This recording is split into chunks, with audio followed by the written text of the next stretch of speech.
Ce programme vous est proposé avec le soutien de la région Provence-Alpes-Côte d'Azur.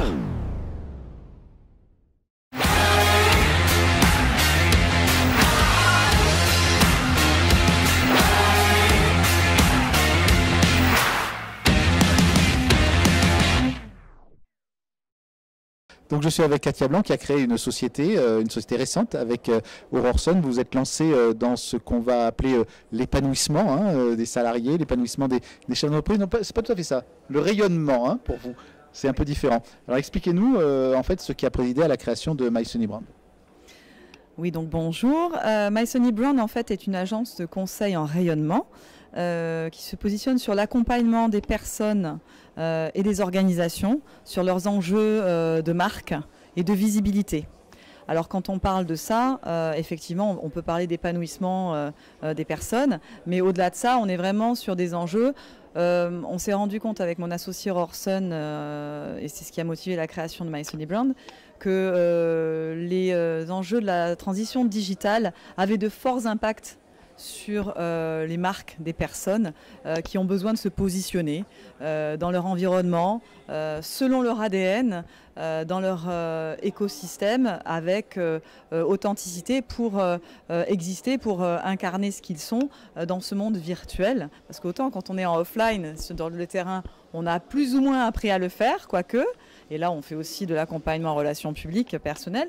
Mais quand il s'agit du digital, c'est vrai qu'on est un peu noyé. Les individus ont besoin d'être plus que des individus, des personnes, et d'incarner qui ils sont pour être visibles et atteindre leurs objectifs. Donc ça peut être, effectivement, vous avez raison, un collaborateur qui va travailler sur son employabilité, mais ça peut être un étudiant, etc.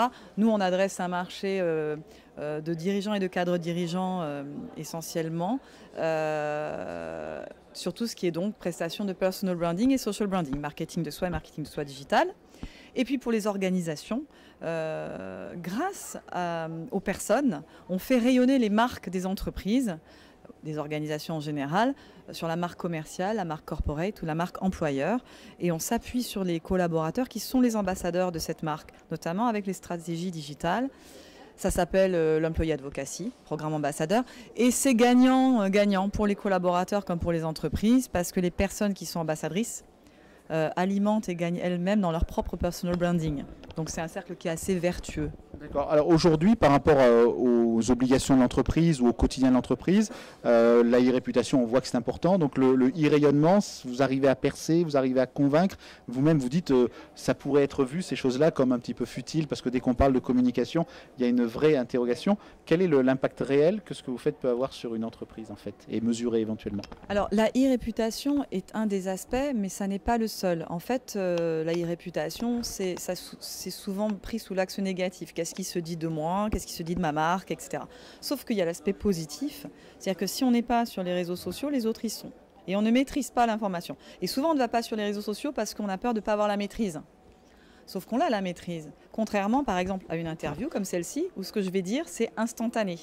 Donc si je dis une ânerie, elle va être reprise en buzz. Il y a des exemples avec des personnalités politiques, alors que quand on est sur les réseaux sociaux, malgré tout, on peut avoir un contrôle de ce qui est dit ou pas et on peut maîtriser sa marque et sa prise de parole. Ceci dit, ça n'est pas facile parce qu'il faut maîtriser les codes, les usages. Et pour revenir à ce que vous disiez sur la e-réputation, il y a tout un autre aspect qui est toute cette stratégie de positionnement de qui on est et de qui on veut être et de comment on veut l'exprimer. Un chef d'entreprise, quand il est à un déjeuner d'affaires ou en rendez-vous avec un client, ou qui prend la parole lors d'une intervention, il va être lui. Il ne va pas être juste « je suis chef d'entreprise et je délivre une parole désincarnée ». Il va émettre sa personnalité, il va faire du small talk et parler de ses vacances ici ou là, de ses goûts pour le foot, la musique, l'art, la culture, etc. Donc ça va être sa personne. Sur les réseaux sociaux, c'est la même chose. C'est comme dans la vie réelle, sauf qu'il faut en connaître les codes, les usages. Alors nous, on se positionne au-delà de l'image, pour revenir aussi à une autre partie de votre question, parce qu'on est à la confluence de plusieurs métiers. On est bien sûr sur du digital, on est sur des relations publiques, du marketing RH, parce qu'on travaille avec les DRH dans les entreprises, parce que c'est de la conduite du changement et du process, et aussi du coaching, de l'accompagnement avec le personal branding. Ce qui fait qu'on place vraiment l'individu au centre, et j'ai pas envie de dire individu, je dirais la personne. Aujourd'hui, ces solutions, elles s'adressent à tout type d'entreprise ou vous êtes plutôt vers des grands groupes, des institutions Alors, on a les deux.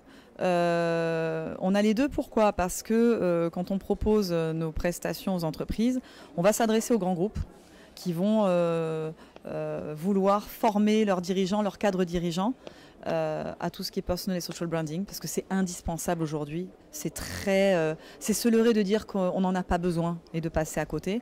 Et on va aussi être dans tout ce qui est employee advocacy, programme ambassadeur collaborateur, avec des process qui peuvent être assez longs à mettre en place. Et on peut aussi s'occuper de leurs réseaux sociaux, corporate, on peut aussi faire du community management. Pour les petites entreprises, c'est pareil.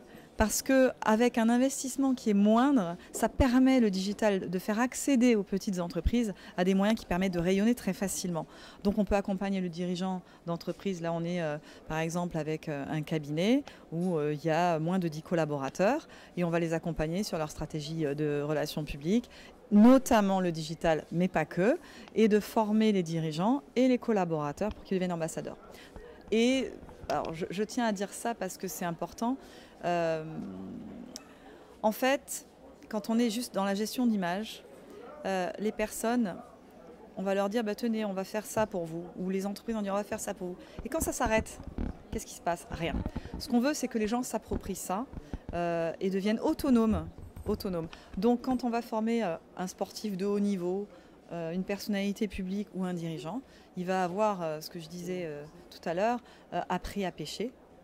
Il va être autonome et ça va être pérenne.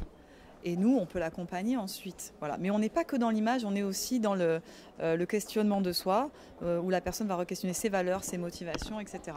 Donc on est vraiment dans les RH aussi, et dans l'individu qui est au centre, et dans la singularité, parce que nous pensons que la singularité est une richesse.